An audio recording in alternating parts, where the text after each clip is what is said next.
What's going on, Nerd Army guys? Welcome to the newest episode of NERDSMER. Today we are going to continue our journey into the world of Game of Thrones. Today we're going to start with season number 2, episode number 10, titled Valar Morghulis.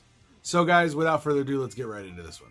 Alright, so we start off with Tyrion, and he is pissed, bandaged up from his big old slash across his face. And he's pissed because he has just been downgraded. He's in a tiny little ass room. He's no longer the hand of the king. Big Daddy Tywin is the king's hand now. So Tyrion has been downgraded, and the person that's delivering the news, it just happens to be the Grand Maester. Now, this guy is loving the fact that Tyrion is fucked, and he just got kicked the fuck off of the king's council. So he's rubbing it in, loving it. It's great. Now, this part right here just made me die because Tywin is announced as the king's hand. Joffrey goes on this big-ass speech naming himself and all his titles and then his grandfather and all his titles, and going through this big-ass speech and saying that he is the hand of the king now. This motherfucker doesn't even get off his horse. All right, we start the scene with his horse taking a shit right outside the throne room. How do you have your horse on cue? Do you hit a button or something to make that motherfucker poop?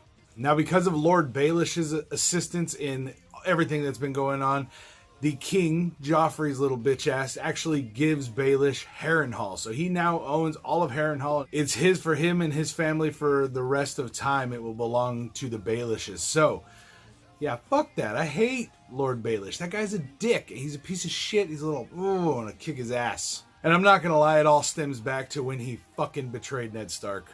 Hate him. So Loras gets invited up in front of the king, and the king says, for your service in saving us, we are going to grant your family one wish, and it'll be whatever you want, and it's yours. So what does he do? Oh, king, I wish you would marry my sister. And yeah, he's like, well, I'm tied to Sansa. And then everyone and their fucking mother, including his fucking mother, stand up and have to say, oh no, well, you know, because her dad was a fucking traitor and her brother's a fucking traitor, you don't have to be tied to her no more. The law allows you to do it, and the gods will be cool with it. And she is ecstatic because you know what, he's accepts the proposal. He's gonna marry her, and he said, I'll love you from now until my last day, and I'll love you forever, and basically all this. And Sansa is fucking pumped. She leaves with a big old smile on her face. Then Baelish has to be kind of a buzzkill and meets her and kind of talks to her and tells her, you know what, he's never going to stop kicking your ass and beating you because it's his enjoyment, and he's a little child. He's never going to give up his fucking toy. So, fuck Joffrey. Get Sansa out of there. Baelish kind of hints that he's willing to help her get away, so let's hope he's not being a total tool. So Varys actually sits down with Raz and tells her, you know what, you should be afraid of Lord Baelish. He's fucking crazy, and you should be my partner. And this is a kind of a cool conversation because I fucking hate Baelish, and Varys is on it again, off again, okay. Now, Jaime Lannister and Brienne are traveling, and they are actually confronted by 3 Stark guys, and the Stark guys had strung up some women, which pissed Brienne off. So she was already pissed off at these motherfuckers, and then they start talking shit because she's a woman, and then they notice Jaime Lannister, they notice the Kingslayer, and the guys start coming after her. In 2 seconds, she kills 2 of these motherfuckers with no problem. It is insane. I was like, holy fuck. And then the other one, she's like, oh yeah, you gave one of the girls a slow death? Yeah. And just slowly runs her sword up and just watches him die. It's fucked up. And damn, she's a badass. So Robb and his mommy are talking, and he kind of mentions to her that he doesn't give a fuck that Walder Frey is a crazy motherfucker to cross. And he's like, fuck yeah, I'm still going to marry her. I don't give a fuck. She's like, you're promised to him? Nope, fuck that. I'm marrying Mahaina. Peace up. 8-town down. Then he burns his mommy because he turns to her and says, you know what, you're the only parent I have left. And the only parent I have left doesn't really have any reason to be telling me about rash decisions. So yeah, fuck you, mom. Now, I love this next scene because Stannis actually started to strangle Melisandre. I hate that crazy bitch. Demon birthing vagina bitch. So yeah, he was strangling her ass, and I was super pumped. And then he's like, where's your god now, bitch? Where's your god now? And he eventually lets her go. Now, he lets her go because she tells him, you I see the Lord in you. You are it. Like, I see the Lord in you. The Lord of Light is inside you. And he's like, what? And he's like, you said you saw me, my victory. And she's like, I did. This war is not going to be won in one battle. This war is going to take years, and you will eventually come out on top. Now, Theon and the Maester of Winterfell have a little heart-to-heart, and he tells him, you know what, Theon, fuck this. You can get away right now without having to get killed. You got 20 men, they got 500. You're kind of fucked, and you need to run. And he's like, I can't run anywhere. And so he tells him, you know what, run to the fucking Night's Watch. Join the Night's Watch. Go to the Wall. And you can never be charged with any crimes. All your crimes are forgiven. So yeah, fuck it. Get out of here. You'll be all right. So Theon doesn't take his advice. He walks up to his men out in the middle of the courtyard in Winterfell, and they look like they're ready to like get the fuck out of there. They're all gathered together, and Theon's like, you know what? We're gonna go out there. We're gonna fucking die today. We're dying today, guys. Fuck it. Like we're worth 12 of these other motherfuckers. We're gonna die today. And they're like all getting going, and he gives this crazy fucking speech and just gets everyone so pumped up, and like his like right hand man just knocks him the fuck out, and he's like, let's go home. They put a bag over his head and tie his ass up. So they're like, I'm not dying for this stupid motherfucker. Let's get the fuck out of here and go home. This is dumb. When that shit happened, I was dying. It was just so fucking funny. Varys and Shay show up to visit Tyrion. And Varys says, this is going to be like the last time I'll be seeing you for a long time. I can't really be seen with you, essentially. Just kind of giving him the rundown. And then Shay comes in and says, you know what, like, it's hideous. And you look kind of hideous. But you know what? I'm yours and you're mine. That's it. I don't give a fuck. And it kind of warms your heart. And Tyrion breaks down, start crying. It's pretty intense. But my answer to that, the whole I'm yours and yours is mine, yeah, until fucking Cersei finds out, that bitch is going to have that motherfucker killed. You're going to die, Shay. I'm sorry, girl. You're cool as fuck. Get out of there. Run. So Robb does not heed mommy's warning, has a secret fucking wedding, and yeah, he's married. So Walder Frey's going to be pissed. So Dany, Jorah, and one of her men are out looking for the dragons. They go up these very familiar stairs that we've seen before. It leads them to this weird shaped, kind of cone-shaped building, and Dany's running around it trying to figure this shit out. Jorah's like trying to keep up with her, walking kind of fast, and then she kind of gets out of his view, and she's gone. And it's crazy, and she's transported to like these dark-ass stairway, and it's pretty nuts. I'm like, where the fuck did she go? Now, Gendry, Arya, and Fatty are kind of traveling down the road, and they see Jaqen, and he's kind of up on this ridge, and Arya runs up to talk to him, and he says, we're going to have to part pathways now. We've done what you said, but you know what? We're going to have to part pathways. And she's like, well, I want to come with you. He's like, becoming a faceless man is not an easy thing. You have to basically get rid of your whole life.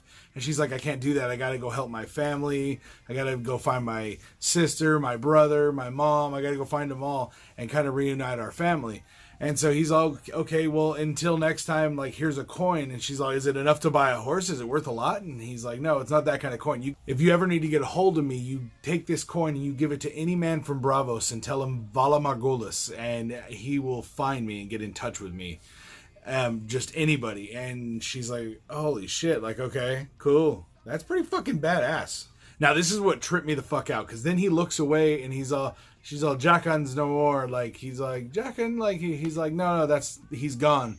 He's dead. And he turns away and he turns his face back and he's a totally different motherfucker. I'm like, holy shit.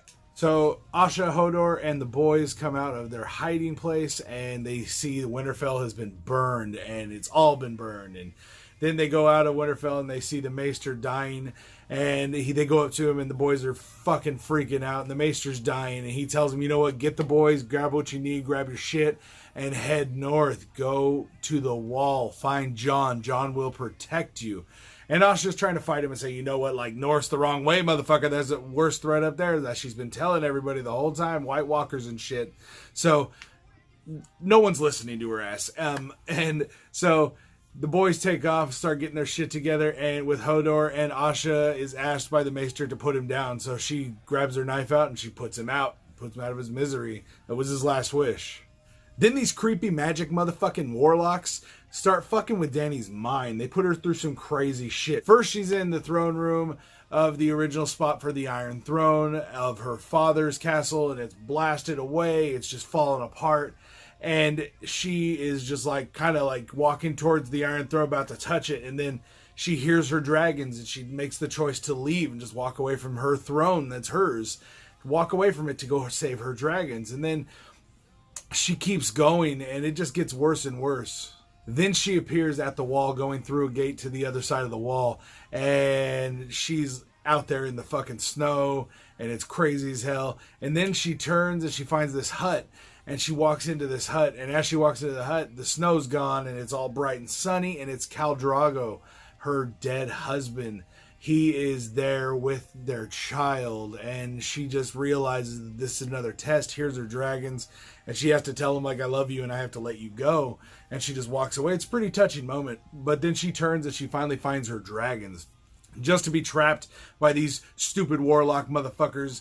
And she's getting all tied up by these assholes until, you know what, she just tells her dragons Dracarys, and they just fucking blast the shit out of this son of a bitch. And with them goes the spell, and the spell of the chains just fall off, and they're all unchained. Yay, Dany's free. Shit's about to go down. So, yeah. So Half-Hand and Jon just start going at it. They fight, and Jon kills Half-Hand's bitch ass. So they were like, holy shit, you killed Half-Hand. Like, motherfucker. Like, we all wanted to kill that motherfucker. And they just cut him loose. I'm like, oh, okay. Not a prisoner anymore? And then they tell Jon, you know what, you're being taken to meet the king beyond the wall. So, you ready, boy? Now, Dany, Jorah, and the other guys, they show up in front of the king of Qarth.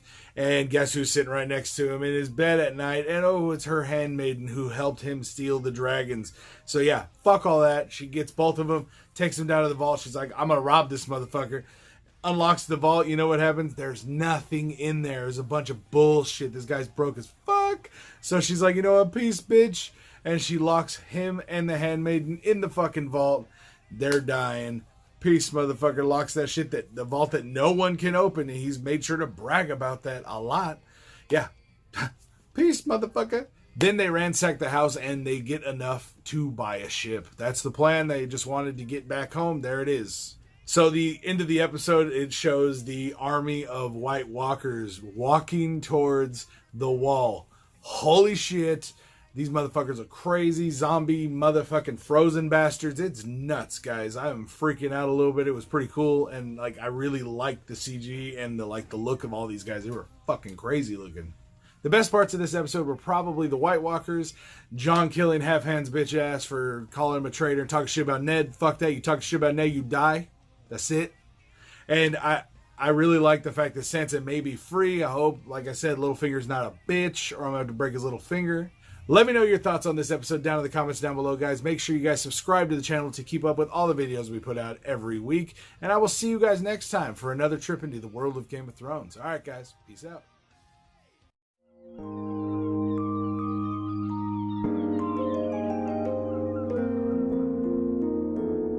Yo.